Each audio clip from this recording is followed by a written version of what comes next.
Welcome to the Startup of the Year podcast, where each episode we showcase exciting new companies from around the world. This podcast is produced by Established, creators of the Startup of the Year program. Established is focused on helping organizations with their innovation, startup, and communication strategies. Hello everybody, it's Frank Gruber, and we're back again with the Startup of the Year podcast. Today on our episode, we have a special guest, Lakshmi Shenoy from Embarc Collective. She's the CEO of Embarc Collective. Super excited to be talking with her. I got a chance to sit down with her at our summit down in Memphis here in the fall, and she shared some insights about what they've been doing down in Tampa Bay. It's pretty interesting. She is also from Chicago, like myself, and moved down there recently, and a year later, she's already working on her innovation hub and space and everything. And so I got a chance to talk to her about her move down from 1871, which is the big innovation hub up in Chicago, and what she's been up to. So let's take a second and listen in to our discussion down in Memphis at the Startup of the Year Summit this past fall. Thanks for joining me. Thanks for having me. I'm happy to be back at Startup of the Year. Yeah, it's been a year. It's been a whole year. And you're down in Tampa. I am down with Embarc in Collective. sunny Tampa. And I just saw you like a month ago. Yeah, you came down for our member summit, which was so amazing. It was great. You did a great job. That was a lot of fun. And so tell us a little bit more about Embarc Collective and what you're doing down in Tampa, because before you were doing that, you were out in Chicago hanging out, and we knew you through 1871. So tell us a little bit about how that happened. Yeah, I migrated down from Chicago in 1871, the startup hub that's supporting almost 500 early stage companies, down to Tampa, which has a burgeoning startup community, and we're building out an innovation hub to support early stage companies. We started working with companies back in March. We do it in a different way than the traditional accelerator or incubator. My staff are hands-on experts, startup operators who are working one-on-one with companies, and we work with every team member in a startup, and we help them with whatever they need help with. There's no road in front of us that is dictated. We follow the trajectory of the startup, and in January, we will open up our physical space, a 32,000 square foot physical hub. We hope you'll come down and be a part of that launch. And that'll be exciting because we'll have that physical component, the energy that a place like 1871 has, as well as all of that customized support that really makes our organization unique, because everything we do is dictated by startups. Right, that's great. And so tell us how you got started into that. Like you were up in Chicago and you connected with someone down in Tampa. Right. In Chicago, I was heading up business development and strategy for 1871. In that role, I got to meet a gentleman named Jeff Vinnick, who is the owner of the Tampa Bay Lightning, the best hockey team in the NHL, if I say so myself. and he learned about what we were doing at 1871. And if you fast forward a year after that conversation, he reached out and said, "Hey, will you build something like that in Tampa?" Tampa was not on my radar. I thought I'm a Chicagoan. I thought I was going to stay in Chicago for the rest of my life. And I visited Tampa, and what's happening in Tampa, the transformation there is astounding. It's amazing. There's $3 billion being invested in downtown Tampa through a project called Water Street Tampa, which will double the size of downtown and create this amazing, well-focused, lead-focused neighborhood in Tampa where people will really want to live and work and play. It's all of the good things about living in Florida, plus an amazing work life.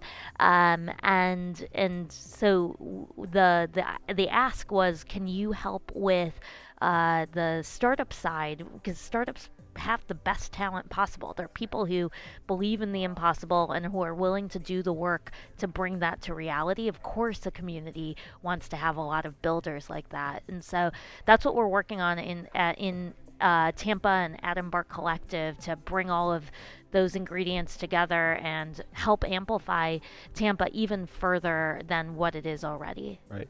And what are some of the strengths down there as far as like some of the industries and people that are down there as far as talent goes already? Absolutely. Tampa's interesting, and in the Tampa Bay region, which includes St. Pete and Clearwater, and Some of the even best beaches. the best beaches in the country. Yep. And so there's a lot. Definitely, speaking of beaches, there's a lot around hospitality, and then if you think about the fact that there's so many professional sports teams, and you're so close to Disney and Universal and Busch Gardens and Feld Entertainment, and minor league baseball is headquartered in St. Pete. You've got all of these different sports and entertainment powerhouses that are down in that region as well. So from a strength standpoint, that's a big one. There's also a lot in healthcare. There's a lot in urban tech, given the amount of real estate development happening down there. The community is eager to experiment with new technologies around real estate tech, construction tech, and smart cities. So those are some of, and I'm sort of abridging the list of strengths, but those are the ones that I'm pretty bullish on. That makes sense. And can you, so you're working with how many companies now are part of Embarc Collective? So right now we are working with 34 companies. Wow, yeah, that's amazing. Yeah, and it's fun because we, as I mentioned, we're along for the ride with these companies. So I spend my days and nights working with companies on everything from a personnel issue, a strategy issue. It's mostly us and a whiteboard, listening to companies, helping them think through problems and figure out a solution forward. That's great. What are some of the more kind of some of the problems that you're seeing that keep coming back? Like, is it, sometimes people are like, oh, it's capital, it's people, it's this and that. What are some of them that are bubbling up? I think that the fun about our job is that there's always a challenge with every dimension of building a company. But some of the areas that we see are the growing pains that exist with growth, the growth of a company. So how do you hire really great talent? How do you motivate them? How, as a founder of a company, do you progress into being a leader and a great manager for that growing team? Those are all real challenge areas that we work with. The founders might not be the people that need to then eventually keep the ships and everything going on time. Exactly, but for the time being, they've got to learn the skills. And so we're there to help, and we work a lot with companies around making sure that they're measuring everything that they're doing, because at that early stage, you have to know what you're doing in order to iterate and get better at it. And you have to know how to listen to your customer. You need to know, obviously, how to fundraise. So we work a lot with companies around making sure that they are polished as they go into the fundraising process, and we do everything we can to open doors for them around the country with different avenues for capital. So that is a big deal. I mean, making those those connections and bridges and networks to be able to find the capital, because I assume I don't know if that's a strength of Tampa necessarily. So can you talk a little bit about like Tampa's VC market or investment market, and then how you're doing that, kind of tackling to make sure that they're connected to the coast and where the capital is? Absolutely. This is a very timely topic. Our partners at the Tampa Bay Wave and Starter Studio have launched a program called Upsurge that's really aimed at taking some of the capital that exists in Florida, because let's face it, there's a lot of capital, but it's not all getting funneled to startups. And I'm not saying that all capital needs to get funneled to startups. I am, but okay. but I do think that accredited investors should know about those options, know about what they're getting into, not go in naive. And so that program is really helping on that front. And so I'm really excited to support that and their work behind that. And we also encourage companies that we work with to not just look locally, because the fact of the matter is that we don't have as many institutional investors as other regions. We went as so far as working with different organizations around the Southeast to develop a Southeast capital landscape that outlines what we believe to be all of the institutional investors focused on early stage capital. And so that's on our website, embarccollective.com. And it is a great database, but we need more. And so even looking, we can't just look in Florida. We can't just look in the Southeast. We want our companies to get on planes and see investors all over the place, because there's really exciting things that are happening in startups in Tampa, and more investors are totally fine with you building a company where you're from and supporting from wherever they are. No lack of things to do, sounds like. We stay busy. There's a lot going on. Well, appreciate you joining me today. Really, thank you so much for coming. Appreciate it. Yeah, thanks for having me. Definitely. All right. Always great to listen to a great mind like Lakshmi Shenoy and what she's been up to in Tampa. It's very inspiring. I love what she's been doing and her team of Ali, Felix, and others down there. I actually got a chance to go down to that launch event that we talked about. It was in February, and I got a chance to, be there for the ribbon cutting and all the excitement and to see the space.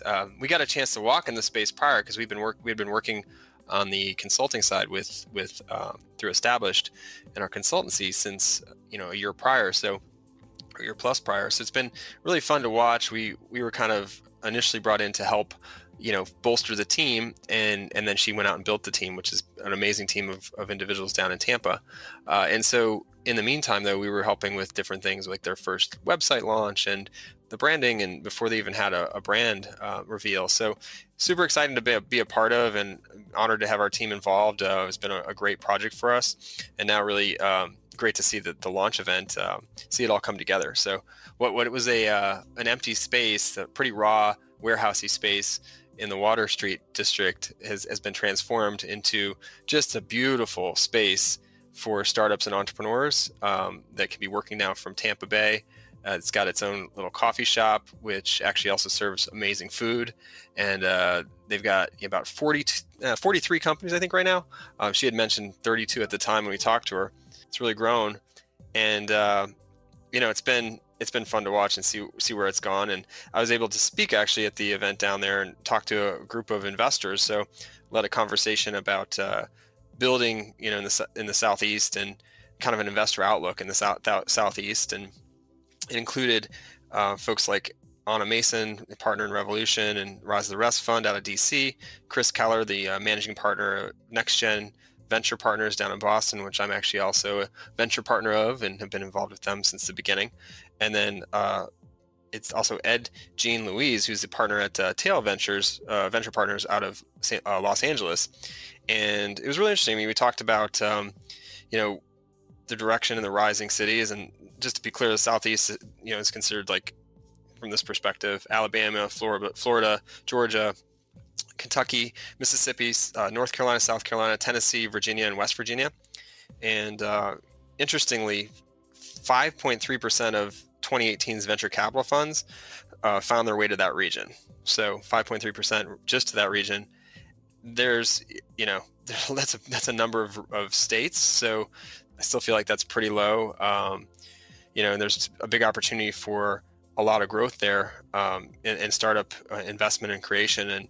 And interesting, the 5 biggest metropolitan areas in those regions are Atlanta, Miami, Nashville, Louisville, and Tampa Bay. So those are kind of the big ones. So really interesting discussion. We got a chance to talk about what it's like to invest outside of the coast and what the difference is, and with some folks that have been doing it with the Rise of Rest and NextGen being part of that. And we've actually, with Established Ventures, been able to be a part of those investments through NextGen, and then also through our own program, as we've created a couple SPVs to invest in companies. So really good stuff happening, some great companies coming from down there. We had some of our top companies, actually 2 of our top 5 for Startup of the Year were from Tampa Bay.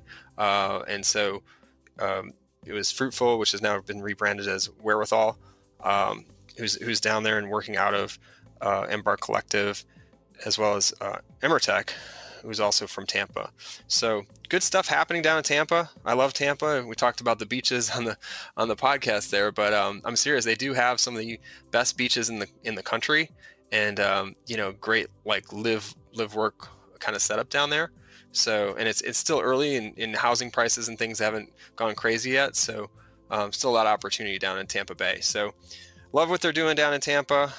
It's been fun to watch. And obviously in order to get to Tampa, we have to take an airplane. But if you live there, you don't. But if you're from out of town, a lot of folks took airplanes, and we work with American Airlines as a partner, and wanted to share a little bit more about what American Airlines is doing for business travelers. With American Airlines, you can give your company's travel budget a lift. American Airlines Business Extra is a rewards program for companies that can help get the most out of your travel budget.